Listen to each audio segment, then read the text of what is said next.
মখা মানুহ দেখা পালে কিবা গোটেই লাজে লাগি যায় আৰু আগতে কি গোটেই একেবাৰে ষ্টেজত প্ৰগ্ৰাম কৰা কোনো একেবাৰে আমাৰ হেৰিয়ে নাই অভিজ্ঞতা নাই আজি আহিছোঁ এতিয়া গোটেই একেবাৰে থৰকে গোটেই ধুমুহা কবাদি গপছোঁ আৰু এইফালে বতাহো মাৰি আছে যি ফেৰিয়া হ'লেওতো নমস্কাৰ দিবই লাগিব নে কি ৰাইজ কাক নো ধৰিব প্ৰথমতে এই আগত খুৰীহাত বহি আছে খুৰীহাতো পালে এই ভাগ্য ভাল আজি দেওবাৰ নহ'লেনো ক'ত অৰ্ধাংগিনী এৰি থৈ আহিব ইয়াৰ এই ফেৰিয়া বতাহ মাৰিছে ঠাণ্ডাত বান্দাটো পিছকি লগাই পেলাই আমাৰ এই ককাহাত আহিছে ঘৰত জুই কৰি থাকিব লাগে হ'লেও নীলাকাশক চাব আহিছে তেওঁলোককো আমাৰ নমস্কাৰ থাকিল আৰু সেইফালে এই মোৰটো আহিছিলে নাই এই মোৰটো আহিছিলে নাই বুলি দল ঘূৰি থকা আমাৰ চেঙাই জীয়াকেইটাকো আমাৰ নমস্কাৰ থাকিল এইফালে নীল আকাশ আহি পালিয়ে কোৱাটাৰৰ বটলটো খুলিম বুলি এই চাখনাটোৰ পকেটত ষ্টিল প্ৰেজেণ্ট তেওঁলোককো আমাৰ নমস্কাৰ দীঘলকে থাকিল এই 7 দিন 5 দিন মান ওপৰতে বোলে ভিজে এলেকা বুলি হৈ থকা আমাৰ কমিটি কাকা ভয়াতকো আমাৰ নমস্কাৰ থাকিল এতিয়া ৰাইজ মোক বাই কিয় মাতি আনলা ইয়াতে মইতো নাজানাকে তোমাৰে জানি আছো যাৰ ফেচবুক আছে আমাৰ খুৰীহঁততো নাই নতুনকে বিয়া হোৱা কেইটা আছে বাৰু আগৰ কেইটাতো নাই সেই মোৰ বিয়া হোৱা ভেজা ইচ্ছা যাইছিল খুৰীয়া কিন্তু ঘৰত গুৰুত্ব নেদেই ঘৰত বেলেগ আৰু কোনো নাই সেই পিতেয়ে এই সদ ডাকাই আৰু ময়ে এতিয়া লাষ্টত কি কৰিম ডাইৰেক্টটো ক'ব নোৱাৰো মই বিয়া হওঁ বুলি সেইকাৰণে আৰু ৰাইজক কওঁ আৰু মই কেনেকৈ কৈছিলোঁ পিতে নাই কি সেই পিতে সেই গুৰুত্ব দিয়েই অলপ কিমান আৰু নাৰাত্তং গাম কৈছোতো এতিয়া ৰাইজে বা বুজি পাইছে নে নাই নাৰাত্তংটো কি এই ভৱেশ দাইজি গান এটা গাইছে এই নাৰাত্তং বিয়া পাতি নিদিলি বন্ধ কৰম সেইবিলাক গোটাই বজাইছো মই ঘৰ হোম থিয়েটাৰ ফালি দিছো কাম একো নাই সেইকাৰণে এই কবিতাকে লিখছো আৰু এতিয়া কবিতাটো আৰম্ভ কৰো একফালতে পিতে গুৰুত্ব দিয়েই অলপ কিমান নাৰাত্তং গামেই এই বুজা ঘৰৰ মানুহ হ'লে বুজি পালিয়ে হয় তই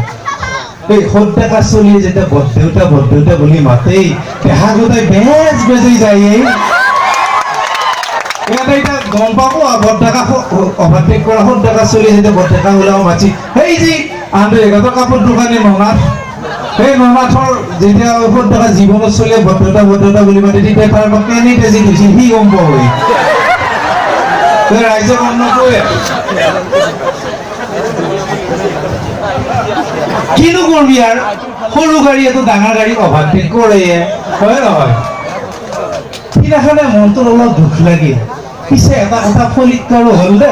সেই মোৰ লগত বিয়া হ'ব নগলি বোলে ফুল হৈ যায় ৰেষ্ট্ৰিক্টেড কৰা যিহেতু এটা চলিৰ মাইকা হ'লেই এই হাতত ঝুলঝুলি লৈ থকা চলটো কলা দি কলা বাপা ঐ এইটোতো মোৰে হৈয়ে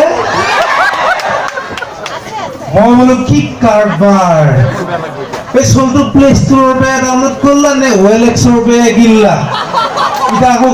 খুৰীহঁতে বা OLX কি বস্তু বুজিটো পোৱা নাই তই তাতে পাৰাও কিনবা এই খুৰীয়া বিজ্ঞানকহে বিশ্বাস কৰিম নে তাইকহে বিশ্বাস কৰিম তাই কণা লাগি গেলে মূৰৰ পৰা গোৰাক লাগিছে চাউলটা কিনি মানে পাচেতি খোলা চেহেৰা বইনি একেবাৰে কোটত পৰা ঘূৰি গায়ে লৈছিল তাইক ক'লে কি হ'ব এফালে মোৰ অৱস্থা একে বেলটো মৰিক লাগি ৰখোতে এই গালৰ ওপৰত লেমিনেশ্যন যাই এতিয়া কান্দিছো নবুক টেঙাটো লৈছো আৰু কান্দোতে এতিয়া দংকল আৰু লেয়া নাপাইছে মানে চকু পানী নবয়ে সেইকাৰণে কৈছোৱেই পিতে সেই গুৰুত্ব দিয়েই পিতে এই ঘূৰ কৰি এই পথাৰখনৰ ইমূৰৰ পৰা সিমূৰক লাগি খেতি কৰাটো ময়ে কৰোঁ সেই ৰঙা চাহকে তোমাক খাব নাপাব টাইমত তই ভাব তিৰি যদি এটা থাকিল হয় আজি তই লেংটি ভিজে পথাৰলৈকে চাহ লৈ নানিলেও হ'ল হয় সেই ভগৱানৰ ঘনাকক দেখা নাই কি ধুনীয়াকে চাহ জলপান লৈ আহি যি ধুনীয়াকে আলিমূৰত বহি আহে লেহেত কুলি মাতে কুলি গোটেই দেখা গোটাকে কি মাৰি যায় আৰু সেই গধূলাকৰ ওভাৰ আৰু চেঙেৰা বিলাকৰ মাজত খুব আলোচনা সেই ছাগলী হ'লে বোলে মই গোন্ধা লোৱাই হয় খুৰী হাতে গোটে একেবাৰে ভাতৰ লোক পালি জগুত টুকুৰ কৰি মানে কেতিয়ানো বিয়া পতা কৰে সেই সঁচা কথা বিতে সেই বিয়া পাতি নেতাত দাহত এইবাৰ গৰু নেনো ঘাঁহত এনেকে ক'লো কিন্তু একো গুৰুত্ব নিদিলে বিতে ভাবছিলো দম দিলো গৰু নেনো বুলি ক'লো ঘৰত নাহো বুলি ক'লো কাম নহ'ল সেইকাৰণে আৰু কি কৰিবা আকৌ এটা লেখিছো ৰ এইবাৰ মানে আকৌ একবাৰ লেখি বোলে পিতে এইবাৰ আকৌ গুৰুত্ব দেই যদি দে সেইকাৰণে কৈছো পাপা হাড়িৰ মাত আহে আৰু যায় পিতেটোৰ একেবাৰে গুৰুত্ব নাই আৰু